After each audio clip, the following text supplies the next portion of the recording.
To enter the Hall of Fame, one truly must embody the best attributes of mankind. One must have a high moral standard that he will not bend for any man. The ideal Hall of Fame candidate is one who not only holds to a high moral standard, but it is one who speaks and acts boldly to pursue what he believes to be right and true. I believe a perfect candidate for the Indiana Wesleyan Hall of Fame is none other than the missionary George Mueller. Who here already knows who George Mueller is? Cool. So now I'm just going to give you some background information to refresh you, and then we'll get into more details. So George Mueller was born on September 27th in 1805 in Kroppenstedt, Germany. He died March 10th, 1898 at Ashley Down, which was one of the orphanages that he had established. He had two wives. One was Mary Groves, and she died in 1870. And then the second one was Susanna Sanger, and she died in 1894. He had two children, Lydia Mueller-Wright and Elijah Mueller. And his parents were Johann Friedrich Mueller and Sophia Eleanor Mueller. George Mueller, in his early years, lived as a man completely without morals. He lived a life focused on greed, gambling, and gain. However, God broke into his life, and George Mueller transformed into a man who not only loved God, but a man who loved God so much that he was willing to surrender his life to the Lord.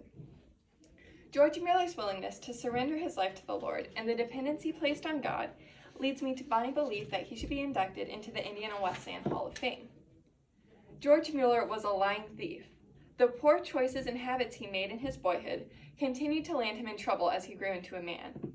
His attempts to evade responsibility landed him in jail and in trouble at home.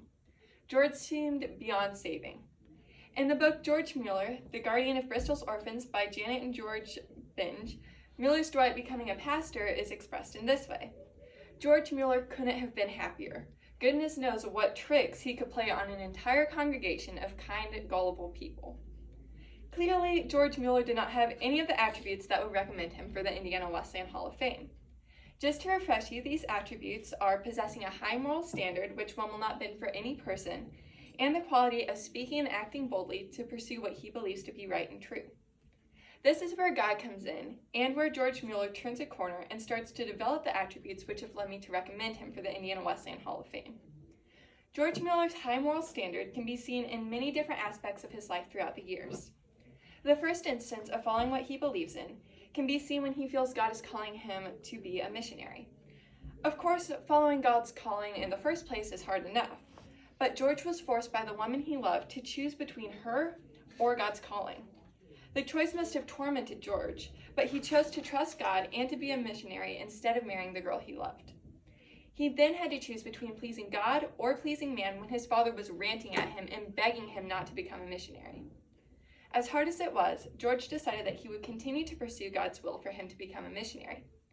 1 Thessalonians 2:4 states, "But just as we have been approved by God to be entrusted with the gospel, so we speak not to please man, but to please God who tests our hearts." George Mueller eventually developed into a man of strong character.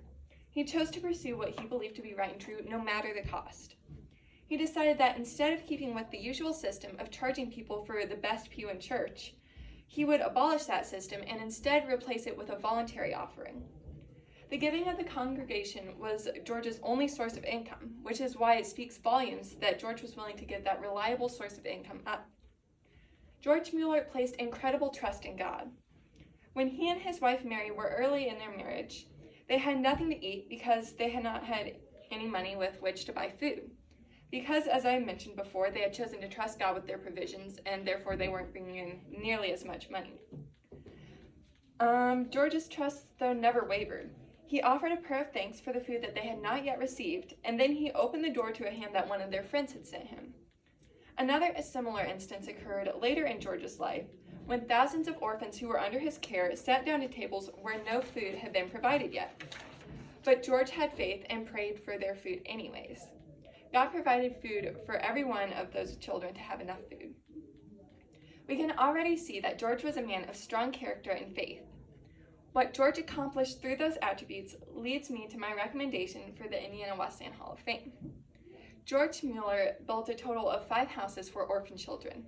He was able to help 10,000 children before his death, and after handing over the management of the orphanages, George began 17 years of preaching and teaching and traveled over 200,000 miles while doing so. His funeral in 1898 brought tens of thousands of people along the route in Bristol. The George Mueller Charitable Trust was established and even today continues to serve communities in the United Kingdom. Someone with that much of a lasting impact on society deserves to be in the Hall of Fame. George Mueller made an incredible impact on the English society. He helped thousands of orphans when no one else cared, and through everything, George trusted God. On inspiringquotes.us, I found this quote of his which perfectly sums up how he lived his life. Faith does not operate in the realm of the possible. There is no glory for God in that which is humanly possible. Faith begins where man's power ends. Thank you.